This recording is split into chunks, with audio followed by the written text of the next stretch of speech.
Bonjour et bienvenue à Vox Africa dans le cadre de votre magazine d'information politique sous l'arbre à palabre. Aujourd'hui, nous avons le plaisir de nous attarder sur l'imbroglio politique qui émaille au sein de la classe politique et de l'opposition en République démocratique du Congo. Certes, à 3 mois de l'élection présidentielle, au mode de scrutin révisé à un tour, la classe politique de l'opposition est plus que divisée sur le choix d'une candidature unique de l'opposition capable d'affronter la machine politique de la majorité présidentielle, c'est-à-dire le PPRD. Plusieurs tentatives ont été menées pour concilier l'opposition congolaise à choisir un leadership crédible et rassembleur.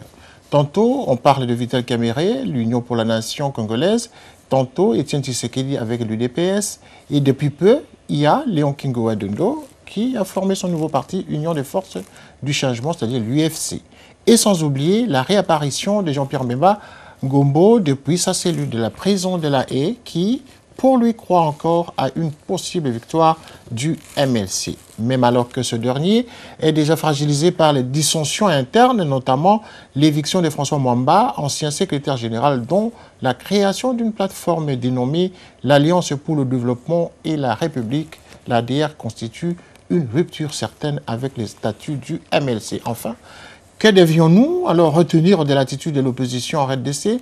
S'agit-il là des manques de culture politique ou juste d'une manœuvre orchestrée par la majorité présidentielle en vue de déstabiliser l'opposition pour s'assurer d'une victoire incontestée? Ainsi, nous amène justement à parler de la première partie de cette émission, c'est-à-dire les causes des incohérences au sein de l'opposition.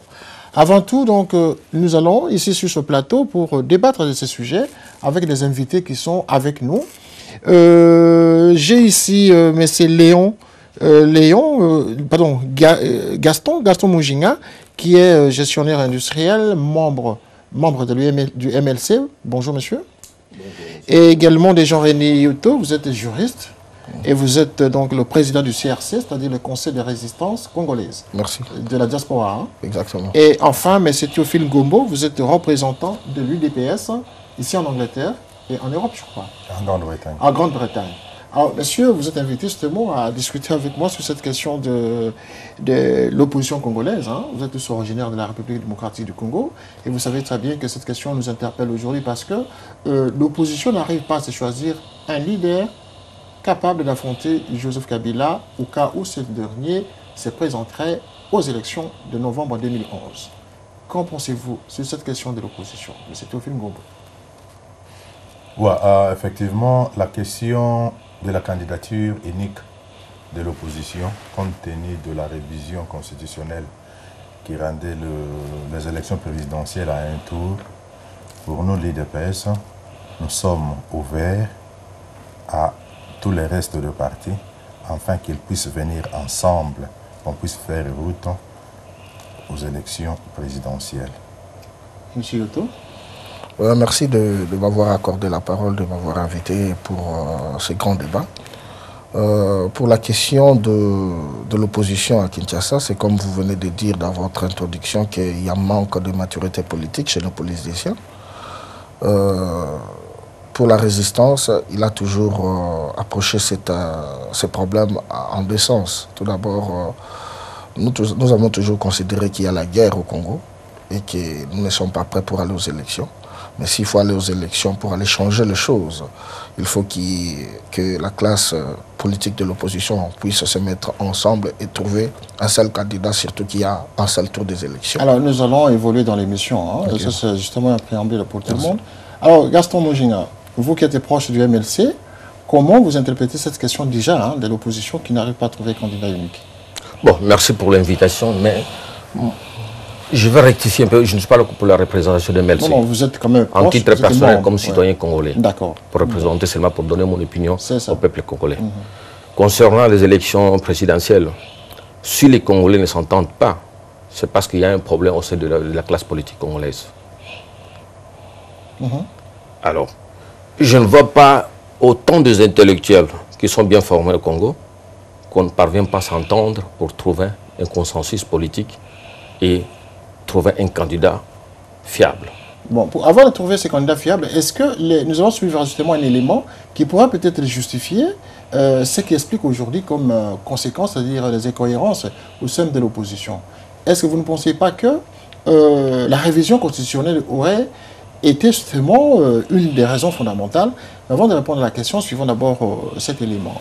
C'est presque une victoire sur terrain vert que vient de remporter ce week-end l'Alliance pour la majorité présidentielle. Dans un congrès composé presque exclusivement des députés et sénateurs issus de ses rangs, elle a réussi à réviser 8 articles de la Constitution, parmi lesquels l'article 71 qui fixe désormais l'élection présidentielle à un tour. La majorité s'est dit satisfaite d'avoir conformé le mode du scrutin aux réalités économiques du pays. On a remarqué qu'effectivement, certaines dispositions de cette loi fondamentale n'étaient pas en adéquation avec les réalités concrètes. Et par conséquent, en tant que législateur, il était tout à fait normal que nous y remédions en procédant à la révision de certaines dispositions constitutionnelles qui ont apparu, si vous voulez, inadaptées aux circonstances. L'opposition a boycotté les travaux de ces congrès qui, selon elle, violent la Constitution. On boycotte, nous ne pouvons pas prendre part à une plénière composée de gens qui violent délibérément et continuellement la Constitution de la République démocratique du Congo, qui est la loi suprême du pays. Qu'est-ce qu'ils ont violé concrètement? L'article 130, ils ont violé. Ça, c'est la première chose. Et ils n'ont pas, au moment où la proposition de loi a été élaborée, on n'a pas suivi la procédure en transmettant cette proposition au gouvernement pour ses avis et considérations avant adoption et avant délibération et adoption par l'Assemblée nationale. C'est une violation de la Constitution. Maintenant que la Constitution est révisée, que va faire l'opposition? Réponse avec ses députés furieux. On est en train de tuer la Constitution. C'est ça la réalité. La démocratie est morte aujourd'hui. La décentralisation est morte. C'est de ça que nous parlons. Nous ne nous battons pas là comme des enfants. Si nous nous sommes battus parce que nous considérons que le pays est en danger. Voilà ce qui se passe. Le peuple congolais doit prendre conscience de ce qui s'est passé. C'est cela. Les députés ne se battent pas, nous sommes sérieux. Mais quand le pays est en danger, nous devons... Et nous demandons à notre peuple d'être vigilant et présent. Est-ce que cette vigilance, ça doit se manifester par quoi, par exemple? Mais ce que je vous dis, c'est clair, c'est un appel à la révolte. Reste maintenant à faire entériner ces nouvelles dispositions par le chef de l'État. Elles entreront en vigueur le jour même de leur entérinement. Merci pour la suite de cette émission. Nous avons justement un invité qui est en ligne pour le moment. Mais avant de le prendre, j'aimerais d'abord commencer par demander la réaction justement de mes invités qui sont sur le plateau ici. Alors Gaston, lorsque vous regardez cette question de la révision constitutionnelle, vous ne pensez pas que la révision constitutionnelle aurait été justement un pavé lancé dans la mare comme ça pour brouiller les cartes de l'opposition par exemple? Concernant la révision constitutionnelle, c'est une bavure. Une bavure? Oui. Oui. Parce qu'il ne pourrait pas changer la révision constitutionnelle parce qu'il y a, c'est-à-dire 6 mois ou une année avant les élections. Vous acceptez de réviser la révision constitutionnelle. Oui, mais qu'est-ce qu'à la base, les députés sont là, sont élus démocratiquement, mais au lieu de gérer la Constitution selon les textes tels qu'ils sont écrits, mais ils sont les premiers justement à violer les textes. Ils violent ça parce que nos députés ne sont pas à la hauteur de représenter la République démocratique du Congo. Mais ils représentent le peuple entier. Hein. Ils représentent le peuple. Est-ce que vraiment ils travaillent pour le peuple? C'est la question qu'il faut se poser. Pas tout ce qui se passe dans notre pays. Les députés ne représentent absolument rien. Et qu'est-ce qu'ils font au Parlement? Bon, ils sont là seulement pour attendre la fin du mois pour gagner tout ce qu'ils ont à gagner comme sous. Parce que politiquement, ils sont nuls. Ils sont nuls? Oui. Alors, est-ce que, monsieur Yoto, avez-vous une autre lecture de la question de la révision? À qui ça profite? Ça profite carrément au gouvernement. De quelle manière? Ça profite au PPRD parce que si c'est le PPRD normalement qui a initié ces changements, c'est parce qu'il a tout balancé. Et vous savez que depuis 2006, les élections au Congo sont gagnées par... avant même, je parle ici de 2006, après la guerre, après les accords de Sun City, les élections au Congo ne sont gagnées que par des fraudes. Alors vous avez suivi les derniers intervenants au Parlement, qu'est-ce qu'il a dit? Il a dit que le pays est en danger. C'est ces dangers-là que le CRC a toujours trié, que nous devons sauver. Mais les députés qui sont là, comme disait mon frère ici à côté, qu'ils sont là que pour le salaire de fin du mois. Ils savent que le pays est en danger, mais quand on leur paye, ils n'écrivent pas. Quand il y a un problème, ils commencent à crier. Cette constitution a toujours été violée. Toujours été violée. Et donc le scrutin à un tour, ce n'est pas pour des raisons économiques. Parce qu'il a été expliqué justement que le Congo, par expérience, était confronté à des problèmes économiques pour l'organisation des élections et que pour amoindrir quand même le coût, qu'on réduise justement, qu'on revoie cet article de la Constitution réduisant le scrutin à un tour. Pas du tout. Ça favoriserait à tout le monde de gagner dès le premier tour, sans passer par le deuxième tour. Pas du tout. Moi, je pense que le budget des élections se vote avant même, parce que la Constitution a été changée 4 mois avant, la date des élections qui devrait être normalement tenue au mois de septembre. 4 mois avant, ils ont changé la Constitution. Mais ce n'est pas par rapport à ça, c'est par rapport à l'avantage que le PPRD a. Vous savez, le PPRD avec l'AMP, c'est un bloc. Ils ne sont pas divisés, ils sont organisés de leur manière. Quand ils vont aux élections, ils sont tous derrière l'actuel président qui dirige le Congo. Mais aujourd'hui, du côté de l'opposition, nous avons combien de blocs déjà? Et qu'est-ce qui explique cette incohérence et ce conflit interne dans l'opposition? C'est ce que vous avez dit, la maturité politique. Moi, je n'ai rien dit. Dans votre introduction, vous avez parlé, peut-être que c'est par manque de maturité politique. C'est cette inconscience-là que nos politiciens congolais ont. Et ils voient plus leur poche, leur ventre. Ce sont des politiciens qui ne servent que leur ventre. Alors, M. Théophile Gombo, rapidement, parce que nous allons prendre notre intervenant au téléphone qui nous appelle. Quelle est votre réaction comme ça lorsque vous voyez les députés et même se contredire au sein du Parlement au regard de cette Constitution, au regard de cet article de la Constitution? Durant toute la législature actuelle qui bientôt prendra fin, nos députés ont brillé dans l'illégalité. Depuis le début, il y a eu le problème de double nationalité au niveau du Parlement. Le problème n'a pas été soulevé, n'a pas été débattu. Il y a eu trop de problèmes durant leur législature, ils n'ont rien fait. L'opposition même, elle était inexistante. Le problème de tour unique, c'est un phénomène que le PPRD a créé avec but de brouiller les cartes. Mais le PPRD n'est pas le Parlement. Voilà, mais ils ont une certaine majorité. Nous connaissons tous la classe politique, le niveau de la classe politique congolaise.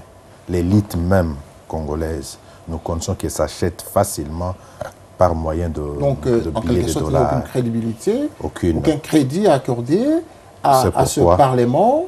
C'est pourquoi... Et donc il joue le jeu du gouvernement. Effectivement, c'est pourquoi nous appelons au changement politique qui soit sanctionné aux urnes lors des élections à venir. Voilà. Alors, nous allons en parler justement parce qu'on va aborder justement la question de ces partis politiques qui naissent aujourd'hui, y compris la résurgence maintenant de l'UDPS qui revient en force. Et ça sera justement la deuxième partie de cette émission. Mais avant tout, prenons d'abord notre intervenant qui appelle de Paris. Il s'agit de M. Jean-Pierre Kalouta. Vous êtes membre de l'Envol, le parti créé aussi par... M. Denis Sanga, n'est-ce pas? Bonjour, monsieur. Kalouta, effectivement. Oui, vous êtes en direct sur Vox Africa, et dans le cadre de cette émission. Quelle sera justement pour vous la réaction que vous donneriez à cette question de la révision constitutionnelle et qui favoriserait, je dis bien, le camp présidentiel par rapport aux échéances prochaines? Il est assez regrettable qu'en son heure, les députés à l'Assemblée nationale aient voté une telle révision. Donc aujourd'hui où les choses sont entérinées, même si on peut le regretter aujourd'hui, on doit faire avec. Certes, on pouvait se dire que cette révision, même si on ne la voulait pas, on ne la souhaitait pas, qui était une violation par rapport aux aspirations du peuple congolais, je dis au travers de la Constitution de 2006, qu'on l'ait accepté ou pas, qui instituait l'élection aux 2 tours, cela permettait, si vous voulez, d'avoir un président de la République qui pouvait représenter, ou du moins recueillir l'ensemble des suffrages du peuple et avoir une légitimité certaine. Avec un premier tour, les choses sont plus ou moins différentes. On sait les raisons qui ont présidé, ou du moins quelles ont été les manœuvres faites pour arriver à une telle situation. On pouvait espérer, malgré cela, qu'il y ait une certaine bipolarisation de la classe politique, en ce sens où, d'un côté, comme le disaient certains de vos invités sur le plateau, il y a l'AMP et consorts, qui effectivement peuvent essayer de profiter de cette situation. On pouvait voir émerger au sein de l'opposition une certaine unité et pouvoir sortir un candidat commun, pas unique mais commun, mais je crois que dans la sémantique cela a son importance. Mais oui, mais là ce n'est pas le jeu de mots, le candidat commun, candidat unique. Non, non. Il y a aussi Léon qui a parlé des candidats contre des consensus. Tout ça, c'est pas les jeux de mots. Ça a son importance, monsieur. Pourquoi? Parce que quand on parle d'unique, c'est comme si on voulait imposer, quelles que soient les, comment je dirais, les aspirations ou du moins l'idéologie politique d'un parti. On n'a pas imposé un candidat unique, mais je crois qu'on doit aller dans un processus, je dirais, des négociations et tous être d'accord sur un candidat qui serait l'émanation de la volonté commune de tous les acteurs de l'opposition, sur une personnalité qui représenterait ces idées, qui représenterait l'aspiration du peuple congolais au changement. À partir de là, derrière cette candidature unique, l'opposition doit et devrait se réunir pour faire face aux échéances qui sont devant nous. D'accord. J'aimerais vous poser quand même une dernière question, parce que là, nous allons continuer l'émission avec d'autres intervenants.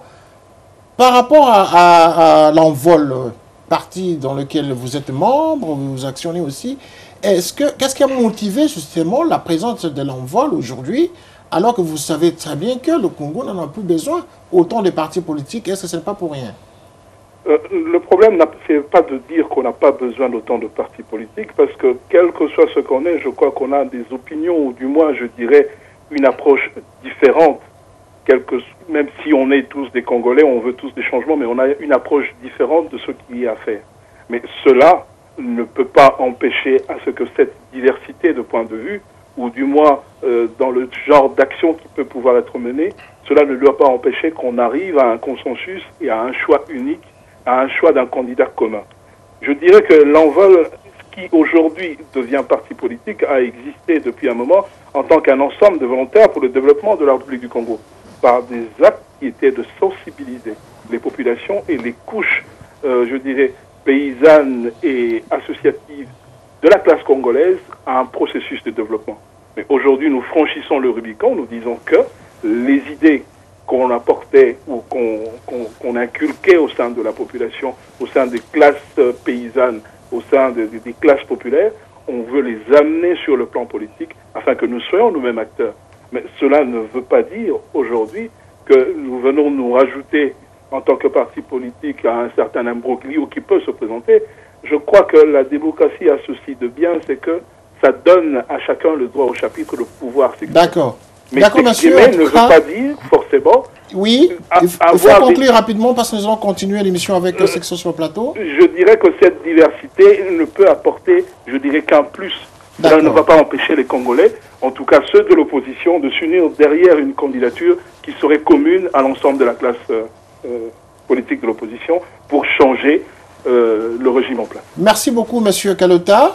En tout cas, nous allons vous reprendre prochainement lors d'une nouvelle émission ici à Vox Africa. Et en tout cas, gardons contact et restez toujours fidèles au programme de Vox Africa. Merci en tout cas. Alors, nous revenons sur le plateau justement avec vous. Lorsque vous entendez la question des candidats uniques, candidats de consensus, candidats communs, qu'est-ce que vous en pensez, monsieur? Vous qui êtes de l'UDPS, parce qu'on va aborder la question des enjeux maintenant électoraux à la deuxième partie maintenant. Candidats uniques, des consensus et candidats communs, qu'est-ce que vous en pensez? Ce ne sont pas les jeux de mots tout ça? Bon, oui, tous ce sont des jeux de mots. Mais ce qui est plus important actuellement, c'est l'enjeu même, les enjeux qui se présentent devant nous. C'est-à-dire que nous avons un adversaire politique commun. Il y a l'AMP au pouvoir actuellement et l'opposition. Malheureusement, dans l'opposition, en politique, il y a toujours des ambitions. Les ambitions sont difficiles à gérer. Pour nous, dans l'UDPS, nous avions fait preuve d'autant d'années dans l'opposition. Nous avions quand même un candidat de taille. Nous avons toujours été des opposants éternels en quelque sorte. N'est-ce pas? Dire opposant éternel, c'est vraiment ne pas admirer, comprendre la lutte même que l'UDPS mène. Ce n'est pas la lutte. Il n'a jamais changé de forme. Non, ce n'est pas. L'UDPS ne lutte pas. L'UDPS ne lutte pas pour arriver. C'est toujours l'opposition. L'UDPS n'a jamais lutté pour arriver au pouvoir de n'importe quelle manière. nous luttons pour accéder au pouvoir par la voie des urnes. Libérer le pays, doter notre État d'un État de droit. Voilà pourquoi maintenant nous nous disons que il y a un candidat de taille, il y a une figure politique qui aspire confiance dans la population congolaise, qui n'a plus à démontrer. Nous connaissons tous la valeur de leader de l'UDPS, M. Tshisekedi. De par le dernière sortie, nous avions vu que c'était rassemblé. Vous n'êtes pas encore le dernier qui croit encore à Tshisekedi? Mais parce que vous êtes membre du parti Non, vous ne devez que voir les images. Mais on va regarder les images prochainement. Il est rentré à Kinshasa. On va regarder les images, mais est-ce que le fait de tourner à l'extérieur du pays, c'est ça qui justifie la crédibilité de l'homme? Non, mais prenons par exemple, M. Tshisekedi s'est séjourné ici en Afrique, en Europe pendant au moins 3 ans. Durant cette période, la politique était morte au Congo. Ah bon? Oui. Qui parlait de la politique de l'opposition au Congo. Mais au mois de décembre 2010, le 8, il est rentré. La politique congolaise, donc. Hein? Voilà, c'est l'espoir même du peuple, nous devons nous le dire. Le peuple doit savoir, les politiciens congolais doivent le comprendre, qu'il y a l'espoir d'un peuple. Et donc, aujourd'hui, il faut qu'on aille aux élections cette fois-ci. Effectivement. Et en 2006, il ne voulait pas que les Congolais aillent aux élections. Effectivement, en 2006, nous avions dit... Il ne fallait pas y aller. Maintenant, ils vont y aller. Oui, voilà, maintenant, nous avons 2 sujets. Mais bien sûr, il faut répondre rapidement parce qu'on a pas voilà. Oui. Maintenant, s'il faut parler de 2006, 2006, on sortait directement des accords globaux inclusifs de Lusaka, de Cape Town. Il y avait des préalables. Il y avait 5 conditions qu'il fallait réunir avant l'organisation des élections. Si aujourd'hui nous plairons, le peuple congolais plaire, c'est parce que le départ a été fauché. L'UDPS a tiré la sonnette d'alarme depuis 2005 pour dire que l'armée n'a pas été unifiée. Cette fois-ci, pourquoi vous y allez? Les conditions sont plus favorables? Aujourd'hui, le peuple congolais s'est décidé que chaque 5 ans, nous devons avoir 2 élections. C'est un processus déclenché déjà. Et on ne peut plus arrêter la machine. Et donc, maintenant, c'est favorable. Maintenant, nous devons tous aller. Et surtout que le peuple, actuellement, le pays, n'a pas de dirigeant. Nous ne pouvons pas rester comme ça, inconstant, et puis ne pas faire par tous les moyens de répandre le pays, enfin, d'établir un état de droit, donner la paix, donner la vie à ces peuples qui souffrent. Ça, on connaît par définition. Alors, M. Yoto, pour vous, les élections de cette fois-ci, Tshisekedi, c'est le candidat auquel il faut faire confiance. Qu'en pensez-vous, vous qui êtes membre du CRC? Oui, comme je l'ai dit au début ici, parce que nous ne sommes pas partants pour les élections. Ah, d'accord. Nous sommes dans l'opposition compte tenu que notre pays est en guerre. Vous n'êtes pas très radical, non? Ce n'est pas être radical, c'est la réalité. Vous rejetez tout. Hein? C'est la réalité, ce qui se passe à l'est du Congo, ça fait 14 ans. Et personne n'en parle, ni dans l'opposition, ni le gouvernement. Nous n'avons pas vu des ministres sillonner ici à travers l'Europe ou aux États-Unis pour parler de la guerre. Même l'opposition n'en parle même pas. Dans cet état, je ne pense pas qu'on devrait aller aux élections.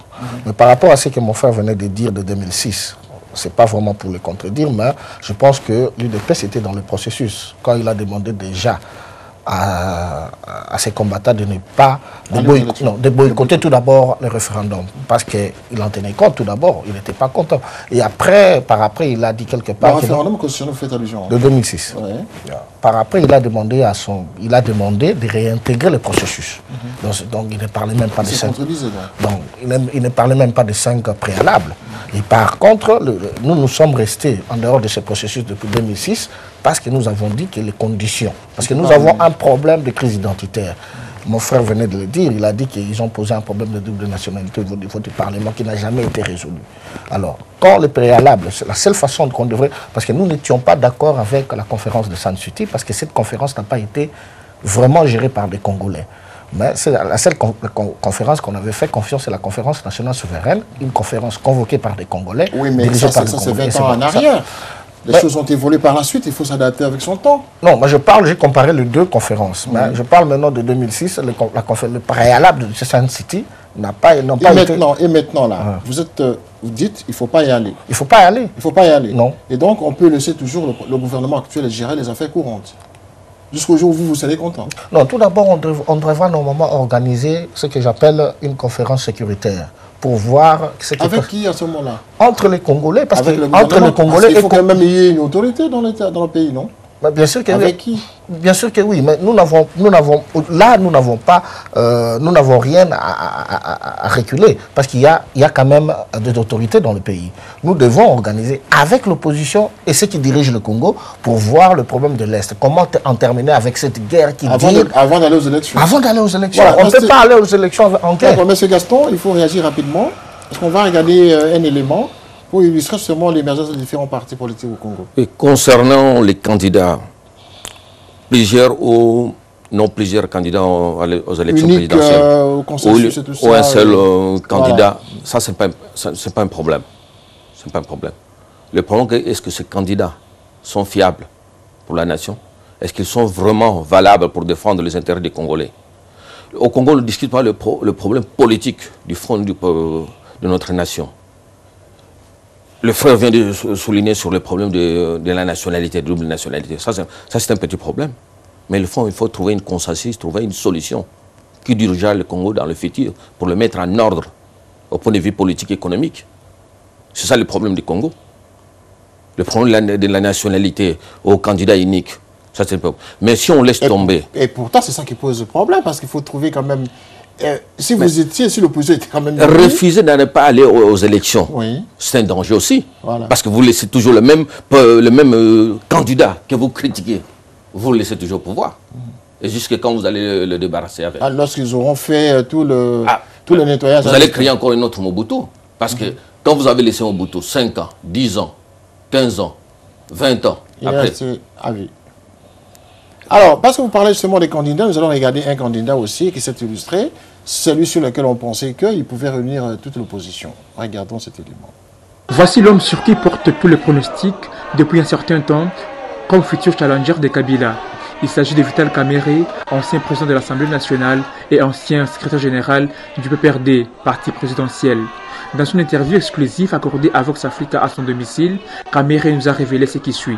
Je viens de créer mon parti politique. En fait, il est créé depuis le 19 juin 2010. Et ce parti politique, c'est l'Union pour la nation congolaise. Et donc, j'ai démissionné du PPRD. Et par voie de conséquences, puisque notre constitution est claire, nous avons été élus députés à la liste du PPRD. Et il est dit, quand vous démissionnez volontairement de votre parti, vous devez aussi perdre votre mandat à l'Assemblée nationale. Moi, je ne voudrais pas faire comme certains députés qui ont quitté leur parti politique et qui ont voulu garder leur mandat à l'Assemblée nationale. Donc, j'ai démissionné aussi aujourd'hui de l'Assemblée nationale. Je ne suis plus député, je deviens un combattant, politicien. Le président de l'Union pour la nation congolaise en a ras-le-bol avec la politique du gouvernement actuel, gouvernement qu'il a du reste soutenu pendant plus de 3 ans. De ces faits, le mariage Kamerhe-Kabila est gâté et appartient à l'histoire, nous a-t-il annoncé. Le mariage politique, oui, c'est la rupture.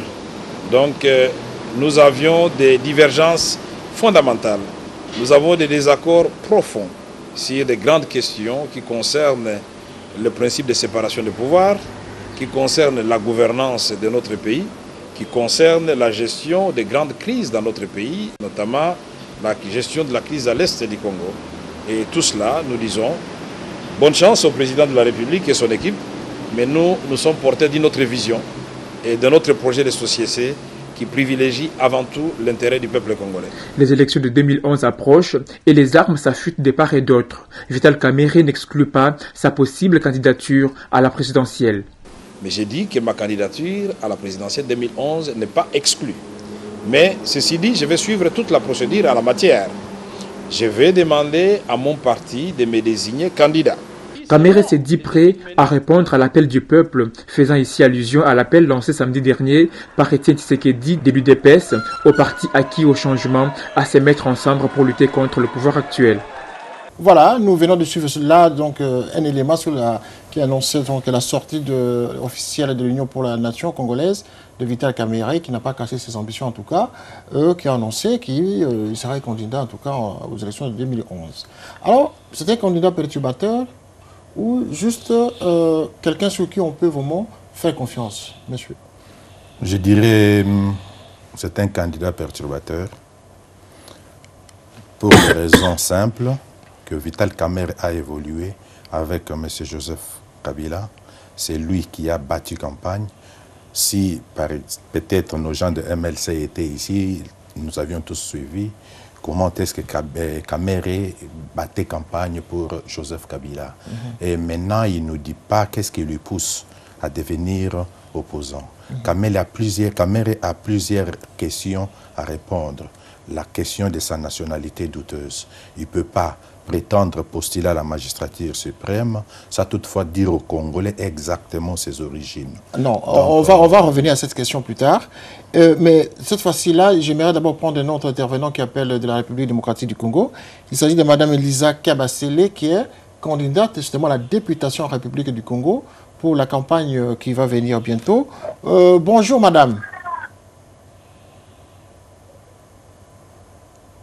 Bonjour madame, vous êtes en direct sur Vox Africa? Allô? Allô, bonjour madame. Vous êtes en direct sur Vox Africa? Oui, bonjour. Oui, nous aimerions savoir quelle est votre position sur la question de l'opposition congolaise aujourd'hui et nous dire en peu de mots quel est le plan d'action que vous allez mener en tant que député de la circonscription de Demba. D'accord, merci beaucoup. D'abord, je me représente encore. Je suis candidate législative. Je m'appelle Lisa Ngalula Kabasele. Donc, vous allez m'excuser parce que ma voix est un peu cassée. Non, mais on vous entend quand même, madame. Ouais. D'accord, ça peut aller. Mon plan d'action, mon programme, si vous voulez dire, et ça s'est basé dans le territoire de Demba. D'abord parce que je suis de là. Mais mon programme est beaucoup plus basé sur le développement du Grand Kasaï et de Demba en particulier. Pourquoi Demba en particulier? Ouais. D'accord, madame. Demba comme... Oui, une question. J'aimerais qu'on revienne d'abord en 30 secondes, parce qu'on n'a pas beaucoup de temps, que vous nous disiez un peu, vous êtes sur place à Kinshasa, quelle est votre position justement sur la question de l'opposition qui n'arrive pas à se trouver un candidat unique ou des consensus ou un candidat favorable pour tout le monde? Quelle est votre réaction? Pour le présidentiel? Oui. D'accord, nous sommes dans un pays démocratique, mais moi, ma vision est basée sur les législatives. Je ne suis pas candidat présidentiel, mais s'il y aura un candidat pour l'opposition, il n'y a pas de problème. La personne de M. Etienne Tshisekedi, que je respecte beaucoup, qui est un pilier qu'on ne doit pas ignorer. C'est une personne qui a une qualité d'être considérable, qui est depuis toujours à défendre les intérêts de la démocratie du peuple congolais. Mon parti et moi le soutenons, l'envol, et mon parti nous le soutenons, parce que c'est une personne qui a une qualité d'être vraiment considérable. D'accord. Merci en tout cas, madame, d'être intervenue à cette émission depuis la République démocratique du Congo. Et nous vous promettons en tout cas que prochainement, nous allons revenir vers vous pour vous poser un peu plus de questions sur la question de législative en République démocratique du Congo. Merci en tout cas, madame, et bonne soirée chez vous. Alors, nous revenons chez vous, avec vous, pour essayer de comprendre un peu la question de M. François Mamba aussi et de Jean-Pierre Bemba, qui annonce sa candidature à partir de la cellule de la haie. Est-ce que vous trouvez ça normal, monsieur? Bon, c'est normal parce que... Est-ce que le MLC ne serait pas fragilisé finalement? Non, le MLC n'est pas fragilisé. Il y a une crise politique au MLC, mais il n'est pas fragilisé. Mais au point de vue, la candidature... Il est fragilisé quand même. Fragilisé. François Mamba a été éjecté du parti. Mais ça arrive dans tous les partis politiques. Et de la manière dont il a été éjecté, maintenant il est parti en colère. Il n'a pas supporté. Il a formé sa plateforme. Mais je ne suis pas contre la façon qu'il a formé maintenant son parti. Parce que, bon, ça c'est un problème interne de MLC avec François Mamba. Je ne peux pas donner les détails parce que je n'ai pas les détails sur ce point-là. Mais concernant Jean-Pierre Bemba, sur les candidats, parce qu'il se considère toujours... Un prisonnier candidat, vous avez déjà vu dans le monde? Prisonnier, justement, on ne sait pas encore sa condamnation. Et il ne s'est pas encore enrôlé, là, parce qu'il faut s'enrôler avant de poser la candidature. Mais il est toujours sénateur. Hein. Oui, mais sénateur, mais il est en prison. Mais il est en prison, mais tout ça, c'est le problème administratif. Ah! Oui, s'il sortait demain. Monsieur, rapidement, parce qu'on va regarder un élément. Ouais, bon, tout d'abord, je voulais revenir vite sur le sujet de Kamerhe. 30 secondes. Hein, donc, il a parlé sur sa nationalité. Moi, je dirais que Kamerhe, c'est l'artisan même de ce pouvoir de mal qui est au Congo. Nous le considérons comme ça. Parce que Caramir, vous savez, en 2008, nous avons vraiment, nous nous sommes battus. En fait, que la conférence qui était organisée au niveau du Kivu, une conférence qu'on disait qui était organisée entre les Kivusiens, dont on a sorti beaucoup d'argent, qui a abouti à amnistier Koundabatoire. Et après, c'était la faute de Koundabatoire, et donc, jusqu'au jour où on sait là où il est. Caramir est l'artisan. L'artisan du gouvernement actuel. L'artisan de cette conférence qui a fait que Koundabatoire s'éclipse. Aujourd'hui, il a pris position contre le gouvernement. Mais non, il faut juger même le Kengouadondo. Il faut juger par rapport au passé. Ils ont servi le pays hier. Qu'est-ce qu'ils ont fait? Qu'est-ce qu'ils ont donné? D'accord. Rapidement, vous trouvez ça crédible, le comportement de Jean-Pierre Bemba et de son parti? Je pense que ça, c'est une question pure et simplement interne de... Oui, mais interne, ça engage toute une nation. Amis de MLC. Ça engage toute une nation. Il devrait, je pense, simplement prouver d'une certaine maturité politique, comme la question des candidatures uniques actuellement se pose. Donc, je pense bien, quand on parle de la maturité de l'élite politique congolaise, c'est là où se pose le problème. D'accord. Donc le problème se pose sérieusement. Le problème est sérieux au sein de l'opposition. Là, nous devons nous le dire, nous devons l'accepter. Alors, regardons maintenant ce dernier élément, en tout cas, sur la situation de M. François Mamba, qui a formé sa plateforme appelée l'ADR, l'Alliance pour le développement et la République. Regardons. François Mamba n'a pas attendu longtemps. Moins d'un mois seulement après son expulsion du MLC, l'homme a décidé de créer son propre mouvement, l'Alliance pour le développement et la République. L'Alliance pour le développement et la République est une plateforme qui entend regrouper des personnalités des partis politiques et des responsables d'associations caritatives de la société civile. Nous sommes de l'opposition. Nous voulons apporter notre contribution à la structuration d'abord de l'offre de l'opposition par rapport aux échéances électorales qui viennent. Puisque comme tout le monde le sait, les Congolais seront amenés dans peu de temps à se choisir un président de la République et des députés pour la Chambre basse au Parlement. L'ancien secrétaire général du MLC a l'appui de certains cadres de son ancien mouvement politique. Parmi eux, Constant Donda Ombel, ancien ministre et député national. Nous avons estimé que devant les échéances électorales, il fallait qu'on fasse quelque chose. Et c'est c'est-à-dire cette plateforme que nous avons créée. Et je n'ai pas hésité à cet instant, lorsqu'il s'est agi d'apporter ma contribution à ce niveau-là. Voilà comment je connais François, voilà pourquoi on continue. Et je pense que c'est un mariage qui a commencé depuis longtemps et qui risque de se poursuivre encore pendant longtemps également. Vous avez aussi quitté le MLC, c'est ça? Jusque-là, je n'ai pas quitté le MLC. Et le fait d'être dans l'ADR ne veut pas dire qu'on est en contradiction avec le parti auquel j'appartiens. Au MLC, on reste catégorique. Pas question d'appartenir à la fois au MLC et à une autre plateforme politique. On n'accepte pas une double affiliation. On ne peut pas être membre du MLC, membre d'un autre parti politique. Membre du MLC, membre d'une plateforme à laquelle le parti n'est pas affilié. Et donc voilà, si nous avons des preuves qu'il y a cette double affiliation, nous ne pouvons que tirer les conséquences. Les conséquences, c'est quoi? Constater l'auto-exclusion de ces cadres du parti. Pour la suite de notre émission, parce que là, nous tendons vers la fin de cette émission. Alors, l'éviction, c'est le mot de François Mamba, est-ce que ça ne fragilise pas le parti, M. Youtou? Le MLC, vous n'êtes pas du MLC, mais au moins... Je ne suis pas du MLC, moi je pense que... Puisque l'esprit de l'opposition... Ça fragilise un tout petit peu le parti. Et aussi, moi je pense que l'approche que les membres de l'MLC ont fait d'accepter que Jean-Pierre Bemba, en même temps qu'il est en prison, de poster sa candidature, je ne sais pas si... je ne peux pas entrer vraiment dans le bas de cette... Non, mais en tant que citoyen congolais, comment vous analysez ça? Avec la crise... Un prisonnier candidat. Non, avec la crise dont nous avons aujourd'hui, ce n'était pas nécessaire qu'il puisse poster sa candidature à partir de la prison. Il devrait normalement appuyer l'opposition à se choisir un candidat. Ou à désigner quelqu'un au sein du parti qui représenterait... Exactement. Si jamais le propagande commence déjà au mois de septembre, alors si déjà il n'est pas dehors, je ne sais pas comment ça va se passer, il doit s'enrôler, il doit tout ça. Donc Alors, monsieur, vous qui êtes de l'UMLC, enfin membre de l'UMLC, quelle est votre réaction par rapport à son analyse? Bon, je ne suis pas d'accord avec lui parce que le MLC n'est pas fragilisé, malgré la sortie de François Mamba. Mais il y a des problèmes internes qu'il doit en discuter entre le membre de MLC. Les problèmes quand même cruciaux, là, qui mettent en danger même l'esprit du parti. Non, non, non, ça ne met pas en danger l'esprit du parti. Mais moi, je trouve, dans des conditions actuelles, c'est l'opportunisme pour François Mamba de former une plateforme démocratique. Tu vois? La politique, c'est le métier des nobles. Si vous ne se donnez pas valeur de la noblesse, il ne faut pas faire de la politique. D'accord.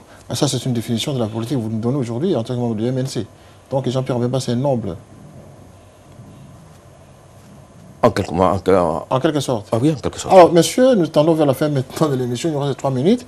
Alors, en tant qu'analyste quand même, membre de l'UDPS, François Mambo le sait, fut d'abord membre de l'UDPS. Quelle lecture faites-vous de ce monsieur aujourd'hui, lorsqu'il part du MLC en créant une plateforme qu'il incarne aujourd'hui? En suivant bien l'image qui nous a été balancée, François Mwamba ne parle pas de la création d'un parti politique. D'une plateforme qui va réunir... Mais quand on parle de plateforme, lui devrait amener premièrement son parti politique, n'est-ce pas? Voilà. Voilà là où il y a l'incohérence dans l'homme congolais. Aucune crédibilité donc à faire. Voilà. Donc non seulement lui, mais l'ensemble de ceux qui l'entourent. On ne peut pas parler d'une plateforme sans qu'il y ait un parti. Quel est le parti que François Mwamba amène sur la table pour créer une plateforme? C'est ça la problématique. Alors, donc le problème est crucial au niveau de l'homme politique congolais. Donc nous devons nous le dire, nous avions raté la formation politique comparativement à plusieurs pays africains. Nous trouverons que l'homme politique congolais est tellement en l'air. Hier, Jean-Pierre Bemba était candidat, les élections étaient valables. Nos amis ici à Londres, ils ont soutenu Jean-Pierre Bemba. Un certain 14 octobre, je pense qu'il y a eu une marche ici à Londres. Et qui n'a abouti à rien. Mais aujourd'hui, tout est nié. On nie maintenant que les élections 2006, il y avait ceci, il y avait cela. Manque de constance dans l'homme congolais. Voilà. C'est ce qui... Alors, ce manque de constance dans l'homme congolais nous tend justement vers la dernière question de cette émission, parce qu'en tout cas, il nous reste 2 petites minutes. Alors, j'aimerais savoir aujourd'hui, vous qui êtes tous membres de la diaspora, parce que vous vivez quand même à l'étranger, quelle sera pour vous, en tout cas, finalement, ici, quelle est la position de la diaspora congolaise, en tout cas, au regard de ces enjeux électoraux? Je commence par M. Mujinga, pour clore l'émission. Bon, je n'ai pas d'opinion sur le diaspora. Vous êtes membre de la diaspora, quand même. La diaspora congolaise. Vous, en tant que citoyen congolais, mais de la diaspora, quelle est votre position? Ma position concernant les élections. Qui viennent là. Oui, en tant que diaspora. Bon, tout le peuple doit aller aux élections. Il doit décider. C'est à eux qu'appartient le futur du Congo. Ceux qui voteront. Ils doivent savoir ce qu'ils vont faire. Il y a beaucoup de candidats à savoir. Qu'ils sachent à qui choisir. S'il s'agit de M. Kabila, ok, choisissez M. Kabila. Si vous savez que M. Tshisekedi, choisissez M. Tshisekedi. Mais il ne faut pas les prendre n'importe qui, que vous savez que demain vous allez encore pleurer, vous allez encore se lamenter que voilà, ça ne va pas. Mais il faut bien prendre conscience des enjeux politiques de la personne que vous choisissez. Alors, M. Otto, dernier mot pour la fin de l'émission. Ok, merci. La position de la diaspora? Ouais, la position de la diaspora, comme je l'ai dit tout à l'heure, mais moi je pensais que dans cette émission, on allait plus aussi développer les fraudes qui s'annoncent déjà. Ça sera lors de la prochaine émission. Ouais, déjà la violation, parce que déjà ces élections qui se tiennent au mois de novembre, c'est par rapport à quoi? Il y a violation de la Constitution. La Constitution est claire là-dessus. Il dit que le scrutin du présidentiel doit être convoqué par la CENI 90 jours avant. Donc, avant la fin du mandat. La fin du mandat, comme Tshisekedi l'a annoncé dernièrement, le 6 décembre, si nous comptons 90 jours avant, c'est au mois de septembre. Donc il y a violation des constitutions et tous ces politiciens, toute cette classe de l'opposition est en train d'accompagner des bavures de la Constitution. Vous comprenez? Donc si nous sommes ici, il y a des Congolais, si on tend des politiciens congolais, même des Congolais de micro, chacun est là pour critiquer. Mais en réalité, s'il faut... Ils parce critiquent, mais ils ne connaissent pas les réalités sur place. Un pays ne peut être conduit que par le respect des textes. Que ce soit du côté de l'opposition, que ce soit du côté du pouvoir. S'il n'y a pas respect des textes, ben, parce qu'on n'a pas le temps, ben, du côté... On reviendra prochainement. Pour la question que vous m'avez posée, donc la position de la diaspora, elle est constante. Comme nous avons dit, il y a la guerre au Congo, aller en France, aller en Belgique, on va vous dire la même chose. Nous voulons tout d'abord en finir avec ce problème de la guerre. Vous allez en finir avec la guerre en question, mais vous n'allez pas participer aux échéances présidentielles.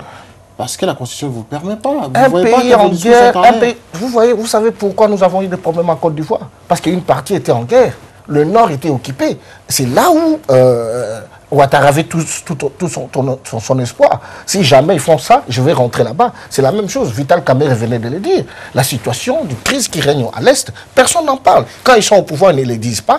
Quand ils sont dehors, ils commencent à crier. Il y a des problèmes à l'Est. Nous devons tout d'abord régler ces problèmes qui fait 14 ans, 48 femmes sont violées par jour. Nous avons perdu beaucoup de Congolais. Nous devons tout d'abord régler ces problèmes de l'Est. C'était d'ailleurs un des agendas à la conférence de la Sun City, dont aujourd'hui personne n'en parle. J'ai même vu le ministre de l'Information parler. Parce que la question est résolue. Il n'est pas résolu. Il y a 2 jours, j'ai lu, il y a un autre seigneur qui est sorti du côté de Kisangani, là-bas, qui est en train de tuer. Il y a des femmes à Fizi. Il y a 2 jours, il y a 4 morts. Les soldats des FARDC même, les soldats, soi-disant des soldats de l'armée congolaise, sont en train d'entrer dans des maisons des gens violés et tués. Cette situation, vous n'avez pas de preuves là-dessus. Exactement, il faut aller. Il faut aller sur Radio Okapi. Ce n'est pas moi qui ai écrit. Il faut aller sur Radio Okapi. Il y a 2 jours à Fizi, il y a eu des attaques dans la région de Fizi. Voilà, merci en tout cas, M. Yoto. Alors, M. Théo Gobo, on va terminer l'émission avec vous. Quelle est pour vous, en tant que membre de l'EDPS, la perception que vous faites en tant que diaspora aussi de ces enjeux électoraux qui arrivent? Oui, pour nous de l'IDPS, nous sommes conscients à l'extérieur que nous n'avons pas droit au vote. Mais toutefois, nous pouvons influer sur nos compatriotes, sur nos parents, sur nos amis qui se trouvent au Congo. Nous sommes sans ignorer qu'aujourd'hui, ce qui tienne le Congo, c'est la diaspora financièrement. Donc, à partir de cela, nous sommes en mesure d'influer sur ce qui se passe au Congo. Donner des dictées à ceux qui sont là-bas. Alors, concernant les élections au Congo, nous allons simplement demander aux Congolais de voter utile. Voter utile, c'est-à-dire quoi? Le gouvernement en place, le pouvoir en place, l'alliance, l'AMP, a fait de façon qu'il y ait tour unique. Nous jouons le jeu. Pourquoi? Puisque le moment est tellement difficile pour le Congo. Donc nous ne pouvons pas laisser les Congolais mourir, être tués comme des mouches.